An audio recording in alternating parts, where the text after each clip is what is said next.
పరిశుద్ధ గ్రంథము నుండి మత్తయి సువార్త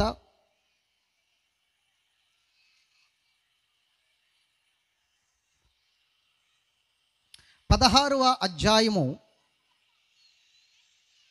మత్తయి సువార్త 16వ అధ్యాయము. మౌత్తులో చదవగలిగిన వారు చక్కగా మౌత్తులో చదివి వినిపించండి. అందరూ తీశారా? ఎస్. జాగ్రత్తగా ఈ మాటలు చదువుచుండగా అందరూ కూడా మీరు వినాలి. ఇవి చాలా ప్రాముఖ్యమైన మాటలు. 16వ అధ్యాయం 13వ వచనము కానించి 23వ వచనము వరకు మనం చదువుకుందాం.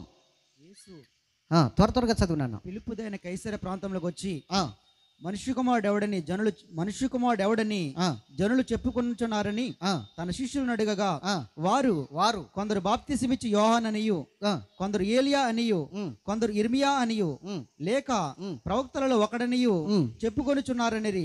అందుకు ఆయన మీరైతే నేను ఎవడనని చెప్పుకొనుచున్నారని వారిని అడిగాను. అందుకు సీమోను పేతురు, నీవు సజీవుడగు దేవుని కుమారుడవైన క్రీస్తువని చెప్పాను. అందుకు యేసు, సీమోను బర్ యోనా, నీవు ధన్యుడవు, పరలోకమందున నా తండ్రి ఈ సంగతి నీకు బయలుపరిచినే కానీ నరులు నీకు బయలుపరచలేదు.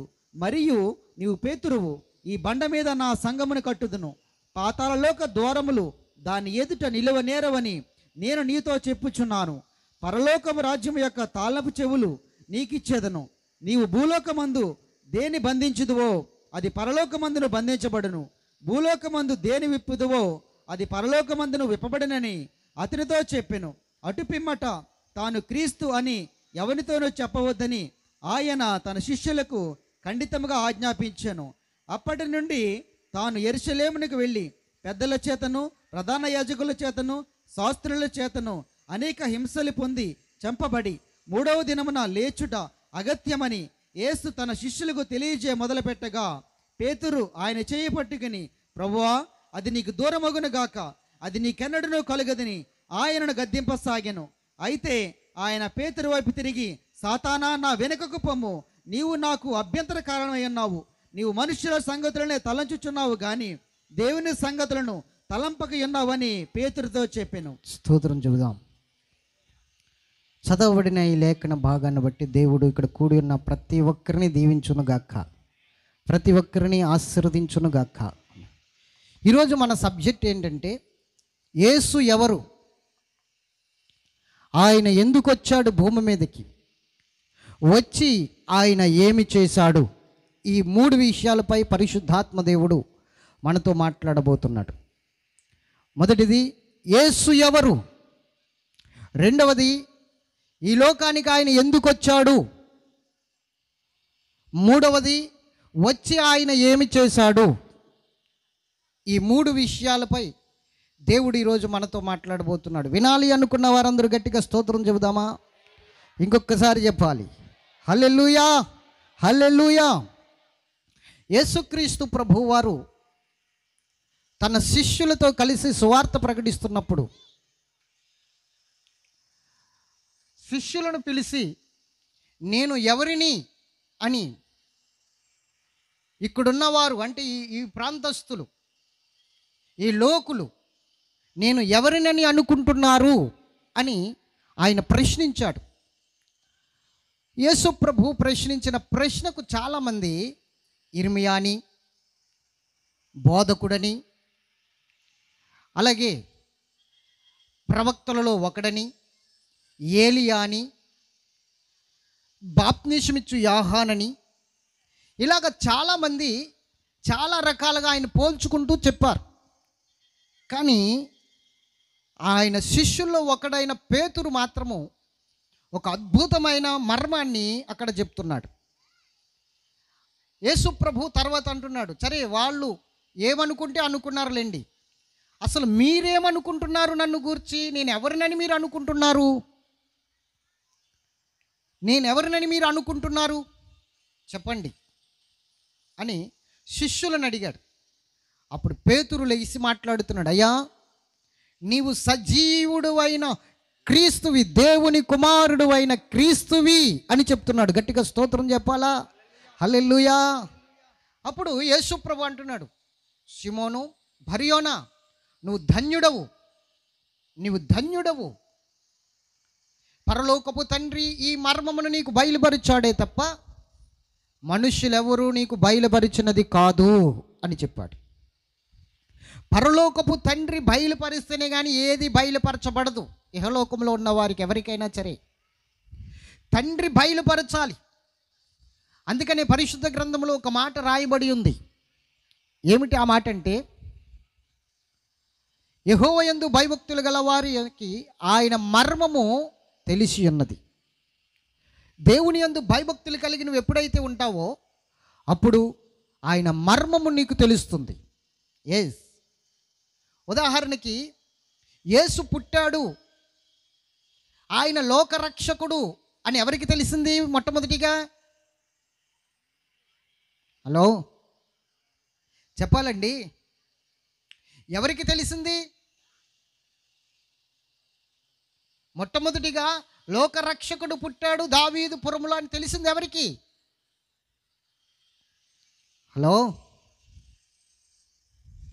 అర్థమవుతుందండి ఆ మాట మీకు?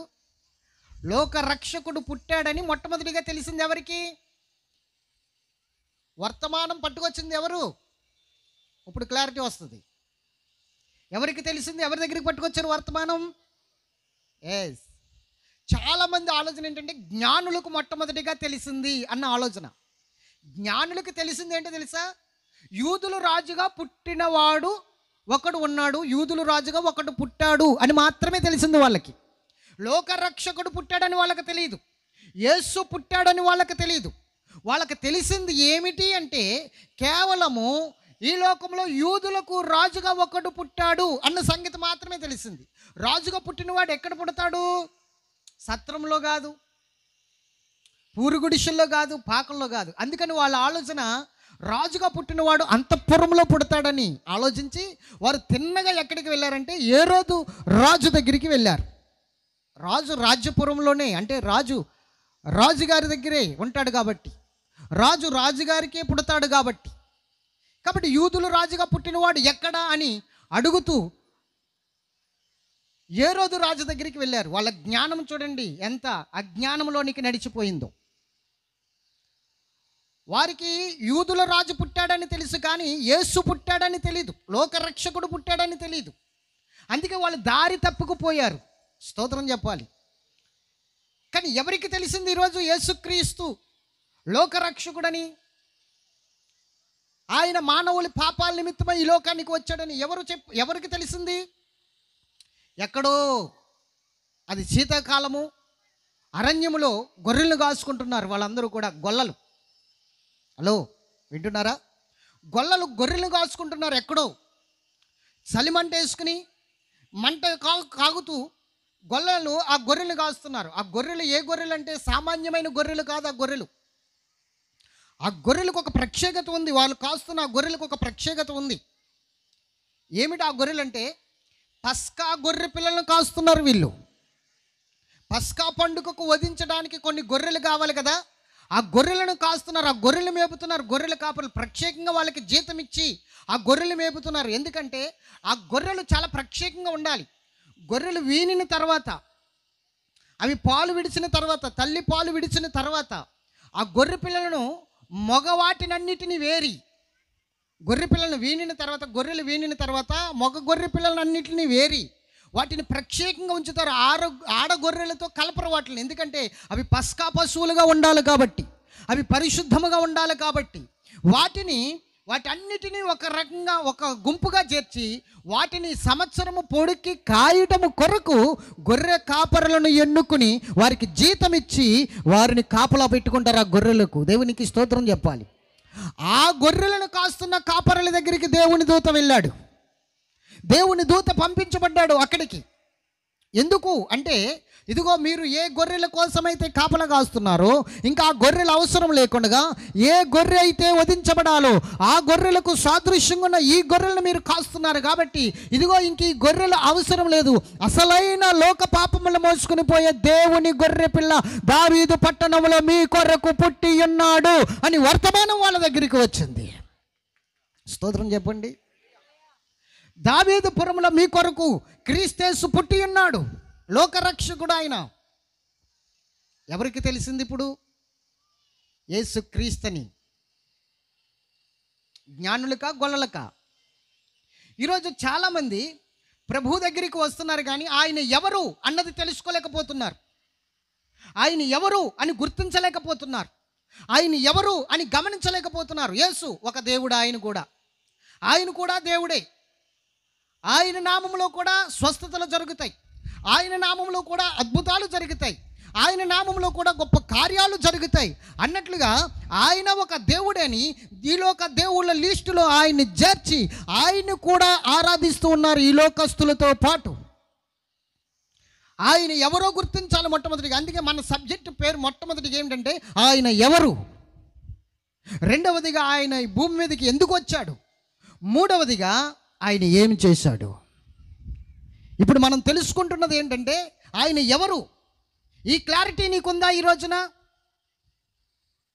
యేసు ఎవరో క్లారిటీ నీకుందా? యేసు ఎవరో క్లారిటీగా నువ్వు చెప్పగలదువా? పేతురు చెప్తున్నాడు, నీవు దేవుని కుమారుడు అయిన జీవాధిపతివి, జీవము కలిగిన దేవుని కుమారుడివి, క్రీస్తువి. దేవుని బిడ్డలారా, క్లారిటీ కావాలి ఈరోజు మనకి. ఆయన ఎవరో అన్న క్లారిటీ నీకు వస్తే నువ్వు ఖచ్చితంగా దేవుని సన్నిధిలో ఒక అద్భుతమైన ప్రత్యేకమైన రీతిలో నువ్వు నిలబడతావు. ఆయన వాడుకోవడం ప్రారంభిస్తాడు.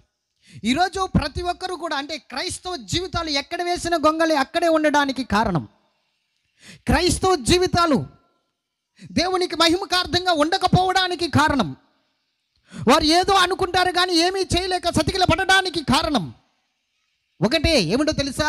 ఆయన ఎవరో నీకు క్లారిటీ లేదు ఈ రోజున. ఆయన ఎవరో నీకు క్లారిటీ కావాలి. యేసును గూర్చిన సాక్ష్యము ప్రవచనానుసారము అంటాడు ప్రకటనకారుడు. యేసును గూర్చిన సాక్ష్యము ప్రవచనానుసారం అండి. ఆయన ఎవరు? ఈ లోక పాపము మోసుకొని పోవడానికి, ఈ లోకములో ఉన్న ప్రతి పాపాన్ని తీసివేయడానికి, ప్రతి ఒక్కరిని పునీతులుగా చేయడానికి ఎవరైతే వస్తారని ఎదురు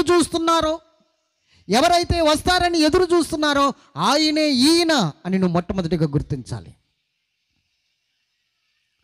పాప క్షమాపణ కలగజేసే దేవుడు ఎవరైనా ఉన్నారంటే ఆయన ఒక్కడే. ఆయన ఎవరో తెలుసా? యేసుక్రీస్తు ప్రభువారు. దేవునికి మహిమ కలుగును గాక. జ్ఞానులు మాకు స్టార్ మార్గం చూపిస్తుందని, మేము ఆయన మార్గంలోనే నడుస్తున్నామని వారి జ్ఞానాన్ని వినియోగించుకుని, వారి జ్ఞానాన్ని ఆధారం చేసుకుని దారి తప్పుకుపోయినట్లుగా ఈరోజు క్రైస్తవులు వారి జ్ఞానమును ఆధారం చేసుకుని, వారి ఆలోచనలు ఆధారం చేసుకుని, వారికి ఉన్న తలంపులు బట్టి వారు ఇదిగో మాకు ఒక మార్గం ఉంది, మాకు ఒక మాదిరి ఉంది, ఇదిగో స్టార్ మాకు ముందుగా ఉందని చెప్పేసి వారు ఈ లోక సంబంధమైన ఆలోచనలతో ముందుకు నడుస్తున్నారు. కాబట్టి ఆయన ఎవరో తెలుసుకోకుండానే ఈ రోజున త్రోవ తప్పిపోతున్నారు. గట్టిగా స్తోత్రం చెప్పాలి. యూదుల రాజుగా పుట్టినవాడు ఎక్కడాని వచ్చారు, రైట్. యూదుల రాజు అన్న మాట వాస్తవమే, ఆయన యూదుల రాజు అన్న మాట వాస్తవమే, కాదనట్లా. కానీ యూదుల రాజు అంటే ఆయన రాజ్యం ఏమిటి? ఆయన రాజ్యం ఇహలోకానికి సంబంధించినదా, పరలోకానికి సంబంధించినదా అని గుర్తించాలి. ఆయన రాజ్యం ఎక్కడ కట్టబోతున్నాడు అన్నది గుర్తించాలి. కానీ వీరు లోక సంబంధమైన ఆలోచనతోటే ఆయన్ని వెతికారు గనక ఈరోజు వారు ఓడిపోయినట్లుగా మనం చూస్తున్నాం. జ్ఞానులు ఓడిపోయారండి, మధ్యలో దారి తప్పిపోయారండి. కానీ యేసు ప్రభు మరలా కృప చూపించి మరలా జ్ఞానుల్ని నడిపించుకొచ్చాడు. గట్టిగా స్తోత్రం చెప్పాలి. మరలా వారు జ్ఞానులు దేవుని కృపను బట్టి మరలా వచ్చి ఆ పశువుల పాకలో ఉన్న బాలయేసుని బంగారము, సాంబ్రాణి, బోలమునిచ్చి ఆయన ఆరాధించారు. నేను అంటున్నాను, దేవుని కృప తొలగిపోలేదు. ఇప్పటికీ నీ మీద ఆయన కృప ఉంది. ఇప్పటికీ నీ పట్ల ఆయన కృప చూపిస్తూనే ఉన్నాడు.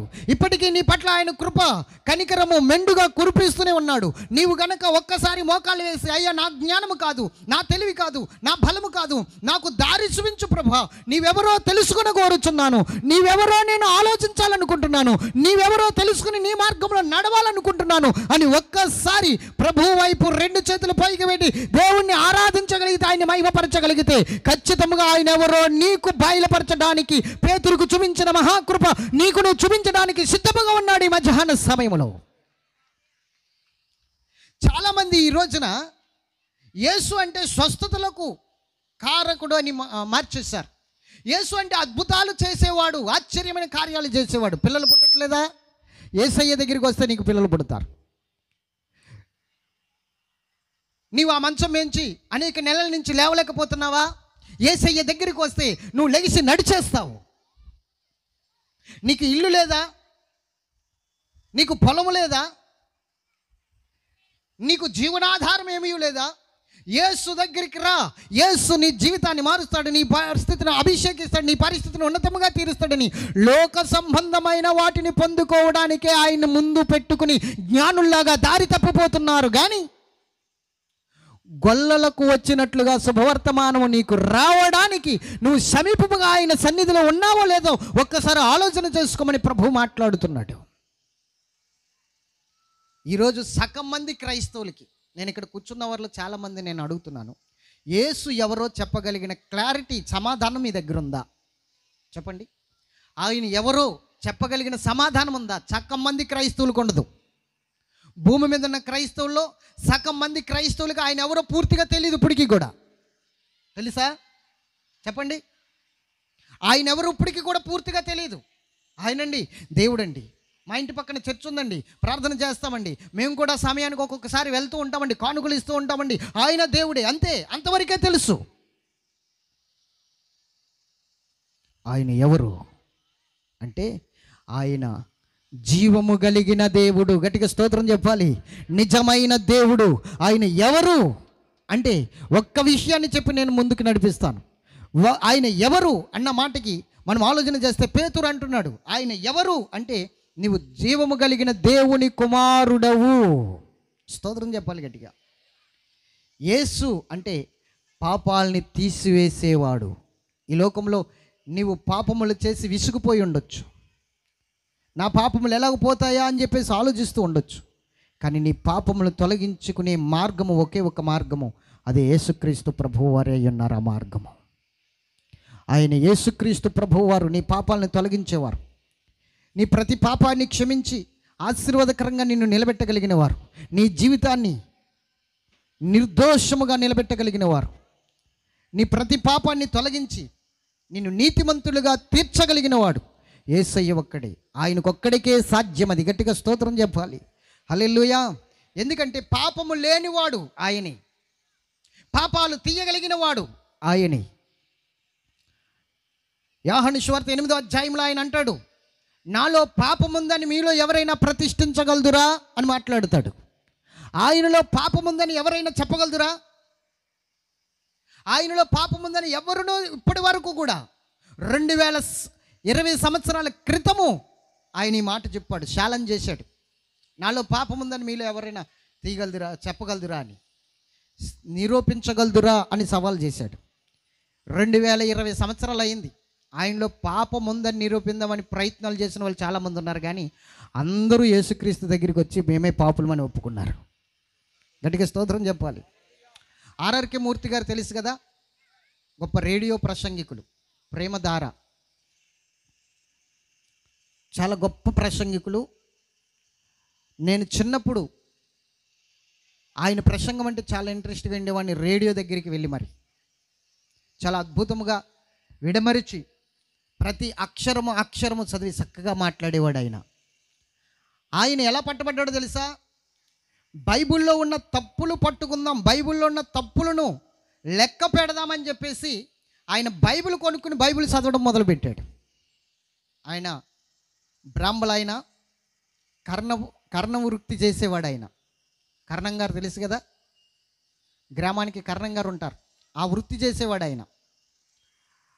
ఆయన బైబిల్ కొనుక్కుని, స్వయంగా బైబిల్ కొనుక్కుని బైబిల్లో ఉన్న తప్పులన్నీ నేను చూడాలి, బైబిల్లో ఉన్న తప్పులన్నీ లెక్కించాలి, ఒక లిస్టు తయారు చేయాలి, బైబిల్లో ఉన్న తప్పులన్నీ తీసుకుని వచ్చని చెప్పేసి బైబిల్ చదవడం మొదలుపెట్టాడు. గట్టిగా స్తోత్రం చెప్పాలి. ఆయన సేవకుడు అయిన తర్వాత ఆయన ఒక మీటింగ్లో నిలబడి సాక్ష్యం చెప్తున్నాడు. బైబిల్లో తప్పులు పట్టుకుందామని బైబిల్ కొని చదివితే బైబిల్ నా తప్పులు పట్టుకుని బయట పెట్టింది అని చెప్పాడు. దేవునికి మహిమ కలుగును గాక. బైబిల్లో తప్పులు పట్టుకుందామని బైబిల్ కొనుక్కుని చదివితే బైబిల్ అతని తప్పులేంటో బయట పెట్టింది. యేసయ్యలో పాపం ఉందని ఎవరైతే ఆయన దగ్గరికి వచ్చి నిరూపించాలనుకుంటున్నారో వారు పాపులని గ్రహించి వారే పునీతులుగా మారి దేవుని వైపు తిరుగుతున్నారు ఈ రోజున. గట్టిగా స్తోత్రం చెప్పాలా. హల్లెలూయా. దేవుని బిడ్డలారా జాగ్రత్తగా వినండి. యేసు ఎవరు అంటే లోకంలో ఉన్న ప్రతి ఒక్కరి పాపాలు క్షమించగలిగిన శక్తిమంతుడు ఆయనే. లోకంలో ఉన్న ప్రతి ఒక్కరి పాపాలు తొలగించడానికి ఆయన ఒక్కడే సమర్థుడు. ఎందుకంటే చెప్తున్నాను, జాగ్రత్తగా వినండి. నేను చివరికి వచ్చేస్తున్నాను, సబ్జెక్టు చాలా తొందరగా ముగించేస్తాను. ఇదొక్కటే కొంచెం వివరంగా కావాలి. యేసు ఎవరో తెలుసుకోవాలి కాబట్టి వివరణ కావాలి కాబట్టి చెప్తున్నాను. యేసు ఎవరు అన్నది తెలుసుకోవాలంటే ఆయన ఎందుకు వచ్చాడన్న పాయింట్ కూడా మనం పట్టుకోవాలి. ఇప్పుడు మీరు జాగ్రత్తగా వినండి. ఆయన ఎందుకు వచ్చాడు భూమి మీదకి? 2000 సంవత్సరాల క్రితము ఆయన భూమి మీదకి ఎందుకు రావాలనుకున్నాడు, ఎందుకు రావలసి వచ్చింది అన్నది మనం ఆలోచన చేస్తే రావలసి వచ్చింది ఎందుకు, ఆయన భూమి మీదకి రావడానికి కారణం ఏమిటి? అక్కడ మనం కింద చదువుకున్న మాటలు పేతురుతో అంటాడు, పేతురు నువ్వు బండ లాంటి వాడివి, రాయి లాంటి వాడివి, నీ బండ మీద నా సంఘము కడతాను అన్నాడు. గట్టిగా స్తోత్రం చెప్పాలి. నా సంఘము కడతాను అని చెప్పాడు. అంటే ఆయన భూమి మీదకి ఎందుకు వచ్చాడు అంటే రెండో విషయం, సంఘము కట్టడానికి వచ్చాడు. గట్టిగా స్తోత్రం చెప్పాలి. ఎందుకు వచ్చాడు ఆయన భూమి మీదకి? సంఘము కట్టడానికి వచ్చాడు. ఆయన సంఘాన్ని కట్టడానికి వచ్చాడు. ఎందుకు కట్టాలి ఆయన సంఘం? ఎందుకు కట్టాలి ఆయన సంఘం? ఆయన సంఘం కట్టడం వల్ల ఏమిటి ఉపకారం ప్రజలకి? భూమి మీద ఉన్న మానవాళికి ఆయన భూమి మీద సంఘం కట్టడం వలన ఏమిటి ఉపకారం? ఒకటి, ఆయన ఎవరో తెలుసుకోవాలి. 2, ఆయన ఎందుకు వచ్చాడో తెలుసుకోవాలి. 3, వచ్చి ఆయన ఏం చేశాడో తెలుసుకోవాలి. ఆ విషయాలు చెప్పడానికే పరిశుద్ధాత్మ దేవుడు నన్ను బలముగా ప్రేరేపిస్తున్నాడు ఈ మధ్య. జాగ్రత్తగా విందాం. ఆయన ఎవరు అంటే పాపాలు తీయడానికి, లోక పాపములను మోసుకుని పోవడానికి వచ్చిన గొర్రె పిల్ల. దేవునికి స్తోత్రం చెప్పాలి. హల్లెలూయా. ఆయన ఈ లోకానికి ఎందుకు వచ్చాడు అంటే సంఘము కట్టడానికి వచ్చాడు. ఎందుకు ఆయన సంఘం కట్టాలి ఇప్పుడు భూమి మీద? అది చెప్తున్నాను వినండి. మానవుడు దేవుడి ఆజ్ఞను మీరి పాపిగా జీవిస్తూ ఉన్నాడు. మానవుడు దేవుని యొక్క ఆజ్ఞను మీరి పాపిగా జీవిస్తూ ఉన్నాడు. పాపములు తన హృదయంలోనికి అధికముగా వచ్చి దేవునికి బాగా దూరం అయిపోయినప్పుడు, దేవుడు కాలము పరిపూర్ణమైనప్పుడు ఆయన కుమారుని ఈ లోకానికి పంపించాడు. గలతీ 4:4 ఉంటుంది ఈ మాట. కాలము పరిపూర్ణమైనప్పుడు ఆయన్ని లోకానికి పంపించడం జరిగింది. పరిపూర్ణము అన్న మాటకి అర్థం ఏమిటంటే పాపము విస్తరించి ఇంకా పాపాన్ని తీసివేసే సమయము వచ్చింది అని అర్థం. అక్కడ పాపాన్ని దేవుడు తీసివేసే సమయం వచ్చింది అని అర్థం. కాలం పరిపూర్ణమైనప్పుడు అంటే చూడండి, అబ్రహాముకు దేవుడు దర్శనము ద్వారా మాట్లాడుతున్నప్పుడు యోహాను సువార్త ఆదికాండము 15వ అధ్యాయంలో అమోరీల పాపము పరిపూర్ణమైనప్పుడు నేను వారి మీదకి తీర్పు తీర్చడానికి పంపిస్తాను ఒక మనుషుని అన్నాడు. మోషేని పంపినప్పుడు అమోరీల పాపం పరిపూర్ణమైందని అర్థం. అంటే ఐగుప్తీయుల యొక్క పాపము పరిపూర్ణమైంది కాబట్టి మోషేని పంపించి తీర్పు తీర్పించాడు ఐగుప్తు దేశంలో. అలాగే కాలము యొక్క పాపము పరిపూర్ణమైనప్పుడు తన కుమారుని లోకములోనికి పంపించాడు. గట్టిగా స్తోత్రం చెప్పాలి. మీకు అర్థమవుతుందా? కాలము యొక్క పాపము పరిపూర్ణమైనప్పుడు, కాలము పరిపూర్ణమైనప్పుడు ఆయన కుమారుని పంపించాడు. అంటే పాపము పరిపూర్ణమైపోయింది, ఇంకా పాపాలు తీసివేసే సమయం వచ్చింది. కాబట్టి ఇప్పుడు ఆయన కుమారుడు భూమి మీదకి రావాలి. ఎందుకు ఆయన రావాలి అంటే సంఘము కట్టాలి వచ్చి. ఎందుకు సంఘము కట్టాలి అంటే ప్రతి ఒక్కరి పాపము తొలగిపోవాలి. ఆ సంఘములో ప్రతి ఒక్కరు నిర్దోషులుగా ఆయన రక్తంలో కడగబడి కనబడాలి. అందుకు ఆయన భూమి మీదకి వచ్చి సంఘము కట్టాడు. గట్టిగా స్తోత్రం చెప్పాలి. ఒకటి, ఆయన ఎవరు అంటే పాపాలని తొలగించగలిగిన దేవుడు. జాగ్రత్తగా వినండి. ఎలా తొలగిస్తాడు అన్నది 2 మాటలు చెప్పి నేను వర్తమానాన్ని ముగించడానికి ప్రయత్నిస్తాను. యేసుక్రీస్తు ప్రభువారు ఈ లోకానికి రావడానికి ముఖ్య కారణం ఆదాం అవ్వ చేసిన అతిక్రమం. వారు చేసిన ఆ పాపము వలన మానవ జాతికి ప్రమాదము పొంచి ఉంది. అంటే మరణం అనేది ఏర్పడింది, నరకానికి వెళ్ళిపోయే పరిస్థితి వచ్చింది. అలాంటి పరిస్థితి నుండి తప్పించడానికి కాలము పరిపూర్ణమైనప్పుడు ఆయన్ని పంపాలని యేసుక్రీస్తు ప్రభువు వారిని తండ్రి అయిన దేవుడు కలగజేసుకుని ఉన్నాడు. యేసుక్రీస్తు ప్రభువు వారు ఎవరు అంటే యోహాను సువార్త 1:1 రాయబడింది, ఆది యందు వాక్యము ఉండెను, వాక్యము దేవుని యొద్ద ఉండెను, ఆ వాక్యము దేవుడై ఉండెను. ఆది యందున్న దేవుడైన ఈయన పుట్టుక కానీ మరణము కానీ లేని దేవుడైన ఆది యందున్న దేవుడు, ఆది యందున్న దేవుడు వాక్యము, గట్టిగా స్తోత్రం చెప్పాలి. ఈ వాక్యము దేవుడై ఉన్నాడట. మరలా ఆయన అప్పుడే కలగజేసుకున్నాడు. ఎందుకు? కాలము పరిపూర్ణమైనప్పుడు ఆయన భూమి మీదకి పంపించాలని. కాలము పరిపూర్ణమైంది, 2000 సంవత్సరాల క్రితం ఆయన భూమి మీదకి వచ్చాడు. వచ్చి ఏం చేశాడు ఆయన అంటే సంఘము కట్టాడు. సంఘం ఎలా కట్టాడు అన్నది చూద్దాం. దేవుని బిడ్డలారా, యేసుక్రీస్తు ప్రభు వారు ఈ లోకానికి వచ్చిన తర్వాత 33.5 సంవత్సరాలు ఆయన జీవించాడు. శరీరముతో ఆయన 33.5 సంవత్సరాలు జీవించి 33.5 సంవత్సరాలు పూర్తయిన తర్వాత ఆయన శిలువ మీద సమస్త మానవాళి కొరకు నలగొట్టబడి ఆయన ఒంటిలో ఉన్న రక్తాన్ని ఆఖరు బొట్టు వరకు చిందించాడు, పంచగాయములు పొంది. మనము పంచగాయములు అంటాము, కానీ అసలు ఆయన శరీరం మీద పడిన గాయాలు 5,000కు పైగా. 5,000కు పైగా ఆయన గాయపరచబడ్డాడని చరిత్ర చెప్తుంది. బైబిల్ పండితులు చెప్తున్నారు. దేవునికి మహిమ కలుగును గాక. ఆయన ఒంటి మీద గాయాలు 5,000కు పైగా ఉన్నాయి. కానీ పరిశుద్ధ గ్రంథం ప్రకారంగా మనం చూసుకుంటే పంచగాయములు, 5 గాయములు పొందడానికి. ఎందుకు అంటే మానవుడు చేసిన భయంకరమైన పాపాన్ని తీసివేయడానికి ఆయన ఈ లోకానికి రావాలి. ఆయన వచ్చి శిలువలో నలగొట్టబడాలి. దేవునికి మహిమ కలుగును గాక. ఎలాగా అన్నది మనం చూస్తే, మానవుడు చేసిన అతిక్రమానికి మానవుడే బలి అయిపోవాలి. మానవుడు చేసిన అతిక్రమానికి మానవుడే బలి అయిపోవాలి. మానవుడే ప్రాయశ్చిత్తం చేసుకోవాలి. కానీ మానవుడికి ప్రాయశ్చిత్తం చేసుకునే స్థితి లేదు. మానవుడు బలి అయిపోవలసిన పరిస్థితి వస్తుంది తప్ప మానవుడు ప్రాయశ్చిత్తం చేసుకుని మరలా నిర్దోషిగా బ్రతికే అవకాశము లేదు. పాపము ద్వారా వచ్చు జీతము మరణం అయిపోవాలంతే. మరి మరణం అయిపోవాలంటే ఇప్పుడు ఆ మరణము అయిపోయిన తర్వాత ఇంకా తిరిగి బతికే అవకాశం లేదు మానవుడికి. కానీ మానవులందరి నిమిత్తము ఒకరు చనిపోయే అవకాశం ఉంటే, మరలా వారు తిరిగి బ్రతికే అవకాశం ఉంటే మానవుడు పరిపూర్ణుడు అవుతాడు. అది ఎవరి వల్ల అవుతుందంటే దేవదూతల వల్ల కాదు. ఈ లోకంలో ఉన్న దేవుళ్ళు దేవతలని చెప్పుకుంటున్న వారి వల్ల కాదు.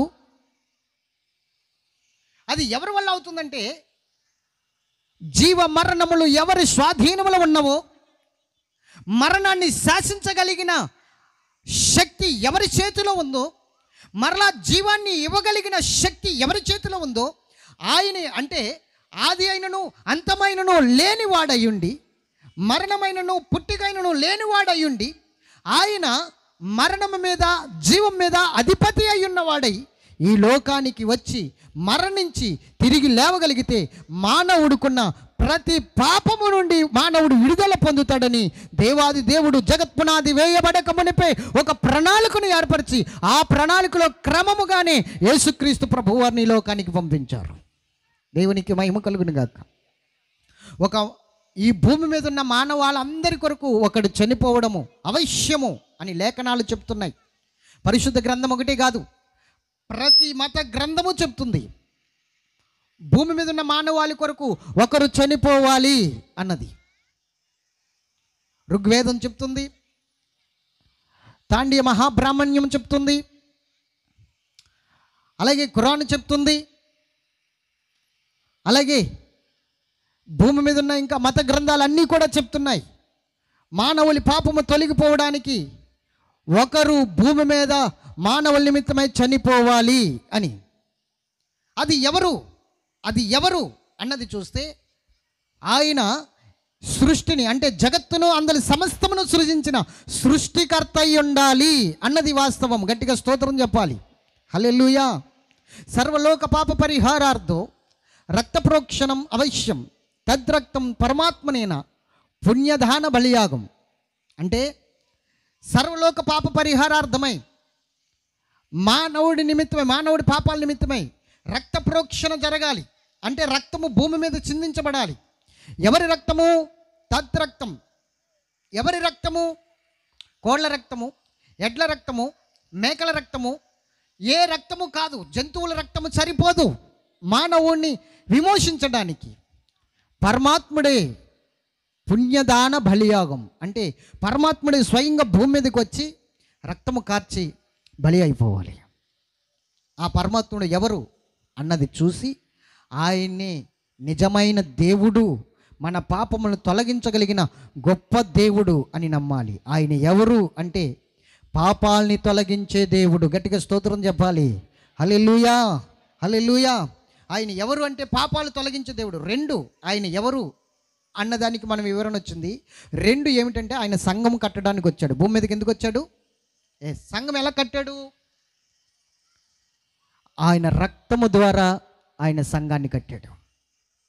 అంటే రక్తము కార్చి, ఆయన ఒంటిలో ఉన్న రక్తాన్ని ఒలికింపజేసి, ఆ రక్తాన్ని భూమి మీద ఒలికింపజేసి ఆ రక్తం ద్వారా ఆయన సంఘాన్ని కట్టాడు. ఇప్పుడు రక్తము ద్వారా మానవుల్ని విడిపించాడు గనక, రక్తము ద్వారా మానవులకి విడుదల, పాప క్షమాపణ వచ్చింది గనక, ఆ రక్తము ద్వారానే సాతాను ఓడిపోయాడు గనక, ఇప్పుడు ఆ రక్తం ద్వారా కట్టబడిన సంఘము ముందు పాతాళ లోకపు ద్వారాలు నిలబడవు అని దేవుడు మాట్లాడాడు. ఆ సంఘం ముందు ఏమి నిలబడదు చెప్పాలి? పాతాళ లోకపు ద్వారాలు. హలో, ఆ సంఘం ముందు ఏం నిలబడదు? ఎంతమందికి వినబడుతుంది నా వాక్యం? చెప్పండి. దేవుని సంఘం ముందు ఏమి నిలబడవు? దెయ్యాలు, భూతాలు, పాతాళ లోకానికి సంబంధించిన ఏ ఆనవాళ్ళు కూడా అక్కడ నిలబడదు, పరిగెత్తవలసిందే. కానీ మొన్న ఒక పిలుపు వచ్చింది నాకు. పాస్టర్ గారండి, మా పేటలో పాస్టర్ గారికి దెయ్యం పట్టుకుంది, ప్రార్థన చేయండి అని. ఎవరికి? విశ్వాసికి పట్టుకుందంటే అదొక అర్థం. ఎవరికి పట్టుకుంది? పాస్టర్ గారండి, మా పేటలో పాస్టర్ గారికి దెయ్యం పట్టుకుంది, మీరు ప్రార్థన చేయండి పాస్టర్ గారు అంటే, అమ్మ ఏ పేట మీది, ఏ ఊరు అంటే పలానా ఊరు అని చెప్పింది, పలానా పేట అని చెప్పింది. అయితే పలానా వాళ్ళ దగ్గర ఏసు రక్తం ఉంటుంది, పట్టుకొచ్చి మీ పాస్టర్ గారికి పట్టించమ్మా అన్నాను. గట్టిగా స్తోత్రం చెప్పాలి. ఆమె గబగబా వెళ్ళి ఏసు రక్త ప్యాకెట్ తీసుకుని గ్లాసులో కలిపి ఆ పాస్టర్ గారికి తాగిస్తే గడగడ తాగి అక్కడికక్కడే స్పృహ తప్పి ఆయన అంటున్నాడట, మీరు అందరూ ఎందుకు వచ్చారు? పాస్టర్ గారు ఏమన్నా ప్రార్థన చేస్తారని కేకేశారా? ఎందుకు వచ్చారు మీరంతా అని అడుగుతున్నాడంట. ఏం లేదండి, పాస్టర్ గారు కేకలేదండి, ఇందాక మీలో ఇంకొకడు ఉన్నాడు, ఆడికి కేకేసాడు, అందుకు వచ్చామని చెప్పారట వీళ్ళు. ఇప్పుడు చెప్పండి, పాతాళ లోకపు ద్వారాలు నిలబడలేవని యేసుప్రభు ఆయన సంఘం ముందని చెప్తే, సంఘములోనికి దైవజనులోనికే దురాత్మలు వచ్చేస్తుంటే ఇంకా ఎక్కడ ఆయనే అని నువ్వు గుర్తించావు? ఎందుకు ఆయన సంఘం ముందు పాతాళ లోకపు ద్వారాలు శక్తి లేకుండా పడి ఉండవలసిన స్థితి? ఎందుకు అవి నాట్యమాడుతున్నాయి? ఎందుకు అవి విచ్చలవిడిగా సంఘాల్లో చొరబడుతున్నాయంటే అసలు ఆయన ఎవరో తెలుసుకుని ఏడిస్తే కదా ముందు సంఘము స్వస్థతల కోసము, అద్భుతాల కోసం పరుగులు పెడుతుంటే, దురాత్మలు నివాసం చేయకపోతే యేసయ్య శక్తి, ఆయన రక్తపు ప్రత్యక్షత ఎక్కడ నివాసం చేస్తుందండి? యేసయ్య శక్తి, ఆయన ప్రత్యక్షత నీలో నివాసం చేయాలంటే, నీ సంఘములో నీలోనికి ఆ శక్తి దిగి రావాలంటే మొట్టమొదటిగా ఆయన ఎవరు అన్న ప్రశ్నకు నీలో సమాధానము దొరకాలి. పేతురుకు దొరికింది కాబట్టి ఆ సమాధానం. పేతురు బండలాగా ఉండి ఆ బండ మీద సంఘం కడితే ఆ సంఘం ముందు నిలబడలేదు దురాత్మలు. పేతురు అలా వెళ్తుంటే, పేతురు నీడ పడితే, ఆ నీడ పడితే రోగులు బాగుపడ్డారు. పేతురు ఈ వీధంటే వెళ్తుంటే ఆ వీధిలో ఉన్న దయ్యాలు ఎగో పేతురు గారు వచ్చేస్తున్నారని పారిపోయాయి. ఎందుకు? పేతురుకు తెలుసు ఆయన ఎవరో. అందుకని దురాత్మ శక్తులు ఆయన ముందు నిలబడడానికి భయపడ్డాయి. ఈరోజు నీకు తెలిసి ఆయన ఎవరో, నీకు ఆయన ఎవరో తెలిస్తే యేసుని గురించిన సాక్ష్యం నీలో ఉంటే సాతాను నీ ముందు గడగడలాడుతుంది. అంతేకాదు ఈ ప్రకృతి నీ చేతిలో ఒక రిమోట్ కంట్రోల్గా మారిపోతుంది. ఈ పంచభూతములు నీ ఆధీనంలో ఉంటాయి. యేసు ఎవరో నువ్వు తెలుసుకుని నిలబడగలిగితే. ఈరోజు సంఘాలకు అర్థం కావట్లేదు యేసు ఎవరు. క్లారిటీ లేకుండానే సంఘాలు కట్టువారు ఉన్నారు, క్లారిటీ లేకుండానే సంఘాలు నడిపించేసేవారు ఉన్నారు. యేసు ఎవరో తెలియకుండానే, యేసు ఎవరో తెలియకుండానే సంఘ ప్రార్థనలు జరిగించేసేవారు ఉన్నారు, మీటింగ్లు పెట్టేసేవారు ఉన్నారు. దురాత్మలకు నివాస స్థలముగా మారిపోతున్నాయండి ఈరోజు సంఘాలు, దేవుని సంఘాలు. కారణం యేసు రక్తముతో కట్టిన సంఘములో యేసు రక్తానికి చోటు లేదు కాబట్టి. యేసు రక్తంతో కట్టబడిన సంఘంలో యేసు రక్తానికే చోటు లేదు. యేసు రక్తాన్ని దూరంగా పెడుతున్నాయి ఈరోజు సంఘాలు. ఆయన ఎందుకు వచ్చాడు? రక్తము కార్చి సంఘము కట్టడానికి. ఆ రక్తము కార్చిన సంఘము కట్టబడిన ఆ సంఘము ముందు పాతాళ లోకపు ద్వారాలు నిలబడలేవు. ఆదిమ సంఘములో చూడండి, మొదటి శతాబ్దంలో అపోస్తులు చేసిన ఆదిమ సంఘములో దురాత్మ శక్తులు గడగడలాడిపోయాయి, పాతాళ లోకపు ద్వారాలు పారిపోయాయి, నిలబడలేకపోయాయి. కానీ ఈ రోజున్న సంఘాల్లో చూడండి, సాతానే సంఘాల్ని నడిపిస్తుంది. సాతాను ప్రత్యక్షతలు ఎక్కువగా కనబడుతున్నాయి, దేవుని ప్రత్యక్షతలు దిగిపోయినాయి, దేవుని ప్రత్యక్షతలు సైడ్ అయిపోయినాయి. నాకు చాలా ఆశ్చర్యం వేసింది, పాస్టర్ గారికి దురాత్మ పట్టుకుందంటే. నేను విశ్వాసులకే దురాత్మ పట్టుకుందంటే వాళ్ళు తాట తీసేస్తాను నేను. ఏమ్మా, విశ్వాసం అయ్యుండి, దేవుని బిడ్డవయ్యుండి, దేవునికి చోటు ఇవ్వాల్సింది దురాత్మకు నువ్వు ఎలా చోటిచ్చావు? అసలు నీ దగ్గరికి దురాత్మ ఎలా రాగలిగాడు? ఆ విషయాన్ని బట్టి వాళ్ళని తీసుకుని వచ్చి కూర్చోబెట్టి ఒక 7 రోజులు ఫాస్టింగ్ ప్రేయర్ చేయిస్తాను, దగ్గర కూర్చోబెట్టి. మరి అంటే నీవు దురాత్మ శక్తులతో పీడించబడుతున్నావంటే, దురాత్మ నీలో నివసిస్తుందంటే ఇంకా యేసును కూర్చున్న సాక్ష్యం నీలోనికి రాలేదు. యేసు ఎవరో నువ్వు చెప్పలేకపోతున్నావు, యేసును కూర్చున్న క్లారిటీ నీకు లేదు. రా మోకాలు వేయి, ఆయన ఎవరో చూపిస్తాను అని చెప్పేసి 7 రోజులు మోకాలు వేయించి ప్రత్యేక ప్రార్థనలు చేయిస్తాను. విశ్వాసులకు వస్తేనే దురాత్మ పట్టుకుందంటేనే వారు తాట తీసేంత వరకు ఊరుకోను. ఒక పాస్టర్ గారికి దురాత్మ పట్టుకుందంటే నేను ఎందుకు రావాలా? వాడెంత భ్రష్టుడో, ఎంతమంది భ్రష్టత్వంలోనికి నడిచారో వాడి ద్వారా. నేను రావక్కలేదమ్మా, ఏసు రక్తం ఉంటుంది పలానా ఆయన దగ్గర పట్టుకెళ్ళి అన్నా. పట్టుకెళ్ళి తాగేస్తే నేను ఎవరిని, ఇక్కడికి మీరు అంత ఎందుకు వచ్చారు అని దిక్కులు చూస్తున్నాడట, పైకి చూస్తున్నాడట. గట్టిగా స్తోత్రం చెప్పాలా. ఇలా ఉన్నారండి ఈరోజు. పేతురులా ఉండాలా, పేతురులా అంటే బండలా ఉండాలా. అప్పుడు కడతాడు సంఘం నీ విషయంలో దేవుడు, అప్పుడు కడతాడు సంఘం దేవుడు నీ విషయంలో. గట్టిగా స్తోత్రం చెప్పాలి. ఆయన ఎవరు అన్నది మొట్టమొదటిగా నీకు తెలియాలి. 2, ఆయన ఎందుకు వచ్చాడు అన్నది నీకు తెలియాలి. ఎందుకు వచ్చాడంటే ఆయన ఎవరంటే సజీవుడైన యేసు, దేవుని కుమారుడు. 2, ఆయన ఎందుకు వచ్చాడంటే సంఘము కట్టడానికి వచ్చాడు. 3, ఏం చేశాడు? ఆయన ఈ లోకానికి వచ్చి. గట్టిగా స్తోత్రం చెప్పాలి. సంఘం కట్టడానికి వచ్చాడు. సంఘం కట్టడానికి ఏం చేశాడు అంటే అక్కడ కింద రాయబడిన మాటల శాస్త్రుల చేతులకు, పరిచయుల చేతులకు ఆయన అప్పగించబడతాడు. వారు హింసించి ఆయన చంపితే ఆయన సమాధి చేయబడి 3వ దినాన్ని లెగుస్తాడు. గట్టిగా స్తోత్రం చెప్పాలి. సంఘం కట్టడానికి ఆయన ఏం చేశాడంటే ఆయన ఈ లోకానికి వచ్చి 33.5 సంవత్సరాలు జీవించి ఆయన చనిపోయి సమాధి కలిసి తిరిగి లెగిసిన దేవుడు. ఈ రోజు వరకు ఆయన సమాధి ఖాళీగానే ఉంది. అనేక మంది యెరూషలేము పట్టణం వెళ్ళి ఆయన సమాధి దర్శించి వస్తున్నారు. ఈ రోజు వరకు ఆయన సమాధి ఖాళీగా ఉంది. భూమి మీద ఖాళీ అయిన సమాధి ఏదైనా ఉంది అంటే అది నజరేయుడైన యేసు సమాధి మాత్రమే. నజరేయుడైన యేసు సమాధి మాత్రమే. ఆయన ఒక్క సమాధి భూమి మీద ఖాళీగా ఉంది. కానీ మా సమాధులన్నీ కుళ్ళు పట్టేసి ఉన్నాయి, శవాలతో, ఎముకలతో నిండిపోయి ఉన్నాయి. ఈరోజు నేను చెప్తున్న విషయం జాగ్రత్తగా వినండి. ఒకే మాట, నేను చివరికి వచ్చేసాను. ఇంకా ఆయన ఎవరు అన్నది ఒకటి తెలియాలి. క్రైస్తవుని జీవితంలో ఈ 3 చాలా ప్రాముఖ్యమైన విషయాలు. 1, ఆయన ఎవరు. 2, ఆయన ఎందుకు వచ్చాడు. 3, ఏం చేశాడు వచ్చి. ఈ 3 సాక్ష్యం మనలో ఉండాలి.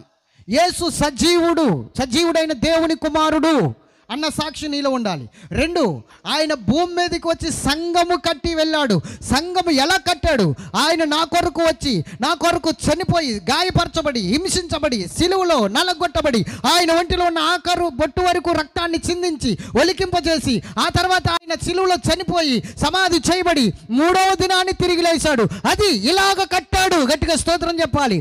అంటే మరణ పునరుద్ధానాల సాక్ష్యము నీలో ఉండాలి. చివరకు వచ్చేసరికి ఎప్పుడైతే ఈ సాక్ష్యము కలిగి ఉంటావో అప్పుడు నీవు నిజమైన క్రైస్తవుడివి, నీవు నిజమైన క్రీస్తుని కలిగిన వ్యక్తివని దేవుడు మాట్లాడుతున్నాడు. అవసరానికి ఒక గొడుగు పట్టుకునే రకం మనం. ఏ ఎండకు ఆ గొడుగు పట్టుకుంటాం.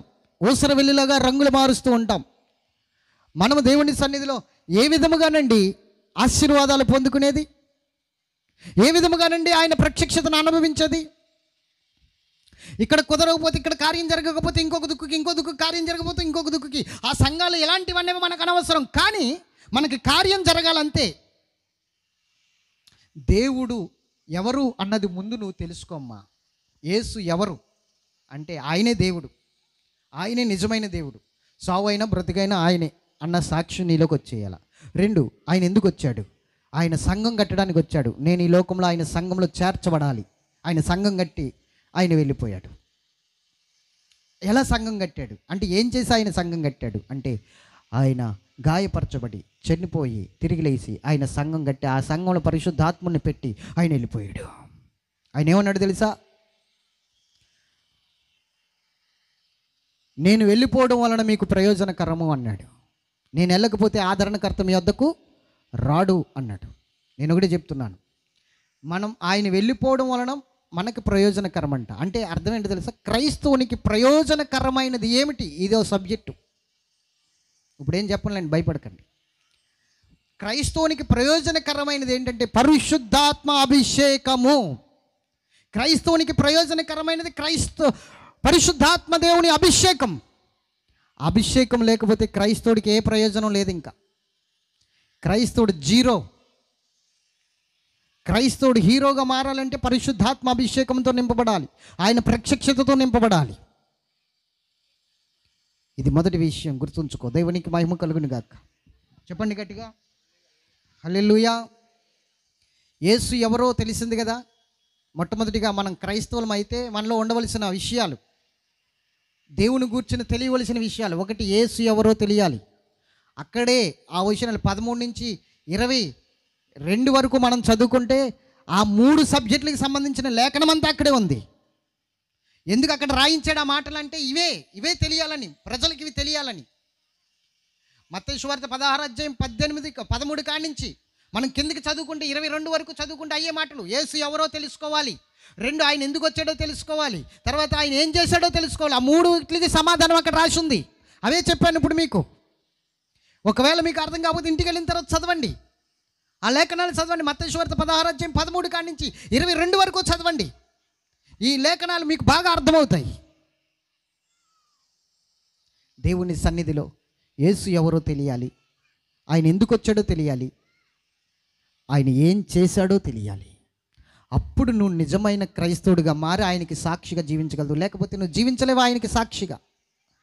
ఆయనకి సాక్షిగా నువ్వు జీవించలేవు. ఎంతమందికి అర్థమైంది దేవుని వాక్యం?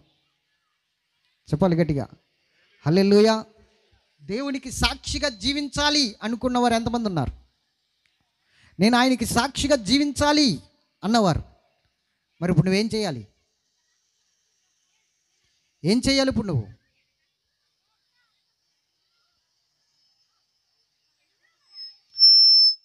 గంట ప్రసంగం వ్యర్థమైపోయినట్టేనా? ఏం చేయాలి ఇప్పుడు మనం ఆయనకి సాక్షిగా జీవించాలంటే? హలో,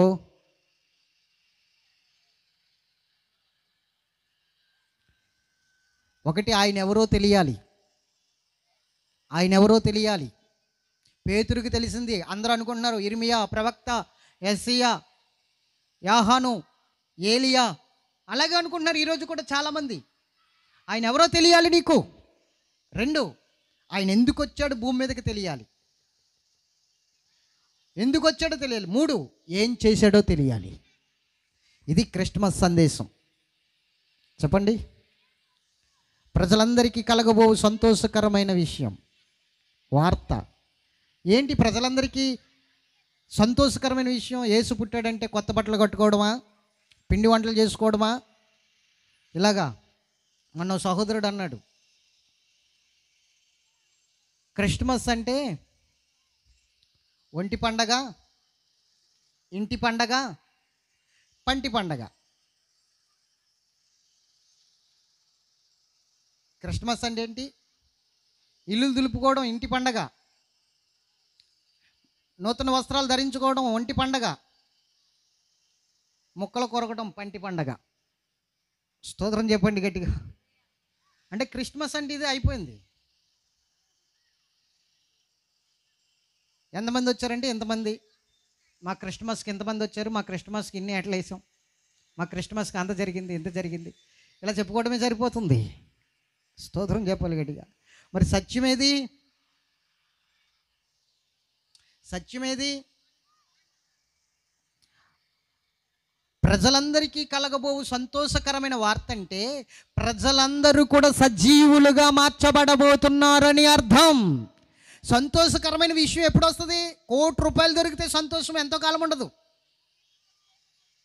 ₹1,00,00,000 దొరికిందనుకోండి, ఆ సంతోషం ఎంతకాలం ఉంటుంది? దొరికిన 1 గంట 2 గంటలు లేదా ఆ రోజంతా ఉంటుంది. 3వ రోజు నుంచి ఇది ఎక్కడ దాయాలి, ఎలా దాయాలి, ఆడొచ్చి పట్టుకుపోతాడేమో, ఈడొచ్చి పట్టుకుపోతాడేమో అన్న భయం. ఆ సంతోషంగా నీ టెన్షన్ ఎక్కువైపోయి హార్ట్ అటాక్ వచ్చి చచ్చిపోతాడు ఇటు. అందులో డౌట్ లేదు, గట్టిగా స్తోత్రం చెప్పాలి. అసలు నన్ను ఈ ప్రజలు ఏం చేస్తారో చూద్దాం అని చెప్పేసి ఒక అతను పేపర్లో ప్రకటన ఇచ్చాడట, నాకు ₹2 కోట్ల లాటరీ తగిలిందని. ₹2 కోట్ల లాటరీ తగిలిందని పేపర్లో ప్రకటనిస్తే, ప్రకటించిన కాడి నుంచి అతనికి బంధువులు పెరిగిపోయారు, మిత్రులు పెరిగిపోయారు, శత్రువులు పెరిగిపోయారు. అంతకుముందు ప్రశాంతంగా ఉండేవాడు, 2 ఇడ్లీ తిన్నా సాంబార్ వేసుకుని.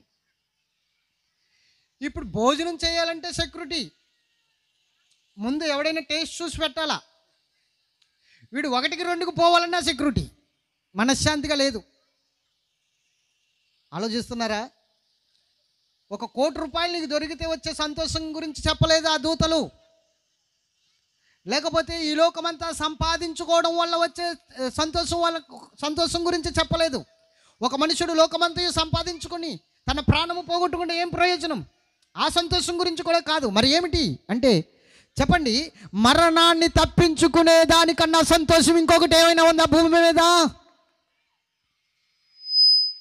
హలో, ఆ సంతోషకరమైన వార్త చెప్పడానికి దేవదూతలు వచ్చారు. గట్టిగా స్తోత్రం చెప్పాలా. ఈరోజు క్రిస్మస్ అంటే డ్యాన్సులు, క్రిస్మస్ అంటే అడావుడి, క్రిస్మస్ అంటే ఏవేవో స్కిట్లు వేయడం, నాటకాలు వేయడం, ఐసేయడం ఈసేయడం, అంతే. క్రిస్మస్ అంటే అయిపోయింది. సంబరాలు అని పేరు దానికి, సంక్రాంతి సంబరాల్లాగా. వాక్యం లేదు, ప్రార్థన లేదు, శక్తి లేదు, జ్ఞానం లేదు. దేవుని యొక్క శక్తిని, ఆయన ఎవరో తెలుసుకుని, ఆయన మహిమ ఏమిటో తెలుసుకుని, ఆయన మహిమతో నింపబడి ఆయన ప్రత్యక్షతను లోకానికి చూపించి లోకాన్ని మార్చాలన్న ఆలోచన లేదు. క్రిస్మస్ సంబరాలు, ఎడ్డింగ్, కోడి పందాలు ఒకటే తక్కువ, అంతే. అన్నీ ఉంటాయి. ఉంటాయి ఉండవా? ఏంటిది? అదొకటి తక్కువ. స్తోత్రం చెప్పాలి. మొన్న ఒక అతను యూట్యూబ్లో పెట్టారు, ఏంటి క్రిస్మస్ సంబరాలు. క్రిస్మస్ సంబరాల్లో క్రికెట్ ప్రారంభిస్తున్న దైవజనులు, ఆటల పోటీలు అనమాట. క్రిస్మస్ సంబరాలకి క్రికెట్ ప్రారంభిస్తున్నాడు దైవజనుడు. క్రిస్మస్ సంబరాల్లో కబడ్డీ పోటీలు ప్రారంభిస్తున్న దైవజనులు. ఎలాగ అయిపోతుందండి క్రైస్తవ సమాజం. యేసు ఎవరో తెలుసా నీకు? ఆయన ఎందుకు వచ్చాడో తెలుసా నీకు? ఆయన ఏం చేశాడో తెలుసా నీకు? ఏం చేయాలంటే తెలుసుకుని ఏం చేయాలంటే నీ నెక్స్ట్ బ్రతుకు అదే అలాగే చేయాలి. అందుకని యేసు ఎవరో తెలుసుకో, ఆయన ఎందుకు వచ్చాడో తెలుసుకో, ఏం చేశాడో తెలుసుకో. నువ్వు అలాగే చెయ్యాలన్నదే లేఖనాల యొక్క అర్థం. యేసులా మారు, యేసులాగా బ్రతుకు, యేసులాగా చచ్చిపో ఆత్మల రక్షణార్థమకై. అందుకే యేసు ఎవరో తెలుసుకో, యేసు ఎందుకు వచ్చాడో తెలుసుకో, యేసు ఏం చేశాడో తెలుసుకో. నువ్వు అదే రీతిలో ఆయన మనకు మాదిరి ఉంచిపోయాడు గనక మనము అదే మాదిరిగా పోవాలా, అదే మాదిరిగా పోవాలా. ఎంతమందికి అర్థమైంది ఇప్పుడు దేవుని వాక్యం? రండి రండి అంటే ఇంకా ఎక్కడండి, ఇంకా ఎక్కడండి? స్తోత్రం చెప్పాలా. ప్రార్థనకి రమ్మంటే పాస్టర్ గారు 10 గంటలకి ప్రార్థన అంటే ఎన్నింటికి వస్తాం మనం? అది ఆదివారం నాడు అయ్యగారు బెల్లు కొడితే,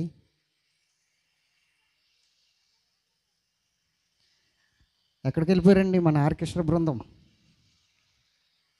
హలో, ఎవరు లేరా? ఆదివారం నాడు అయ్యగారు బెల్లు కొడితే ప్రార్థనకి రారేమండో జైనులారా, ప్రార్థనకి రారేమండో. చిన్నప్పుడు నేర్చుకున్న పాట గుర్తులేదు, ఏమైనా గుర్తుంటే మీరు పాడుకోండి. ఎట్లాగా రాము మా పనులవ్వందే, పాస్టర్ గారు ఎట్లాగా రాము మా పనులవ్వందే, పెద్ద అబ్బాయి పేకాటికి వెళ్ళాడో నిజముగా, చిన్న అబ్బాయి సినిమాకి వెళ్ళాడో. ఎక్కడికి వెళ్ళాడు? ఎక్కడికండి? ఎన్ని పనులు మనకి కదా. ఆదివారం నాడు అయ్యగారు బెల్లు కొడితే, ఆదివారం నాడు అయ్యగారు బెల్లు కొడితే ప్రార్థనకి రారేమండో జైనులారా, ప్రార్థనకి రారేమండో. ఎట్లాగా రాము మా పనులవ్వంది, అయ్యగారు ఎట్లాగా రాము, పెద్ద అబ్బాయి పేకటికి వెళ్ళాడు నిజముగా, చిన్న అబ్బాయి చేపలకు వెళ్ళాడు. చేపలకి వెళ్ళాడు, మళ్ళీ తత్తి ఈ ఒక పని. పెద్ద అబ్బాయి పేకటికి వెళ్ళాడు, ఇంకా రాలేదు. చిన్న అబ్బాయి చేపలకి వెళ్ళాడు, బజార్లోకి వెళ్ళి. అవి వండాలా రావాలా? మీకేం పని ఉందండి? కరెక్ట్గా టెన్షన్గా 10:05 వెళ్ళిపోతారా? మేము రావద్దు? స్తోత్రం చెప్పండి గట్టిగా, హల్లెలూయా. ఎందుకు వస్తావు? ఏసు ఎవరో తెలిస్తే కదా నీకు, ఏసు ఏం చేశాడో తెలిస్తే కదా నీ గురించి, ఏసు ఏం చేసి నీ గురించి ఏం సిద్ధపరిచాడో నీకు తెలిస్తే కదా. క్షయమైపోయే ఆహారం కొరకు కష్టపడుకుడి, అక్షయమయ్యే ఆహారం కొరకు కష్టపడుడి. చెప్పండి, ఇప్పుడు ఏం చేద్దాం?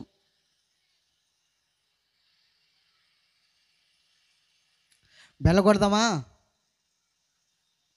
బెల్లగొడదామా? ముగింపు బెల్ల పిరుడు మారుద్దామా? హలో, బయట బాక్సులు పనిచేయట్లేదేమో, ఈ 2 తప్ప. స్తోత్రం చెప్పండి గట్టిగా, చెప్పండి. యేసు ఎవరో మనం తెలుసుకోవాలి, ఆ తర్వాత ఆయన ఎందుకు వచ్చాడో తెలుసుకోవాలి, ఆ తర్వాత ఏం చేశాడో తెలుసుకోవాలి. ఎందుకంటే నువ్వు అలా జీవించాలి గనక, నీకు మాదిరి ఉంచిపోయాడు కనుక నువ్వు అలా జీవించాలి కనుక తెలుసుకోవాలి. మనలో బలం ఉన్నంత వరకు మనం ఆయన సన్నిధికి రమ్మంటే, మన బలము మన శక్తి ఉన్నంత వరకు లోకంలో తిరుగుతూనే ఉంటాం. కానీ మన బలము పోయాక తెలుస్తుంది ఆయన్ని సన్నిధిలో మనం ఏం పోగొట్టుకున్నామన్నది. ఆ స్థితిని కోల్పోవద్దు. ప్రభువు వైపు చూద్దాం, లేచి నిలబడదాం, ముగింపు ప్రార్థన చేసుకుందాం. లేచి నిలబడదాం. ప్రైజ్ లార్డ్, హల్లెలూయా, హల్లెలూయా, హల్లెలూయా, హల్లెలూయా. లేచి నిలబడదాం అందరూ కలిసి. ప్రభువా, ఈరోజు నాతోనే మాట్లాడావు ప్రభువా, నాతో మాట్లాడినందుకు నీకు స్తోత్రాలు. నీవెవరో ఇంకా తెలుసుకోకుండానే బ్రతుకుతున్నాను ప్రభువా. ఏదో ఒక దేవుడు అన్నట్లు కానీ, దేవుని సన్నిధి అన్నట్లు కానీ బ్రతుకుతున్నాను, కానీ అసలు నీ వైపుకు తిరగలేకపోతున్నానయ్యా, నీ వైపుకు తిరగలేకపోతున్నాను దేవా.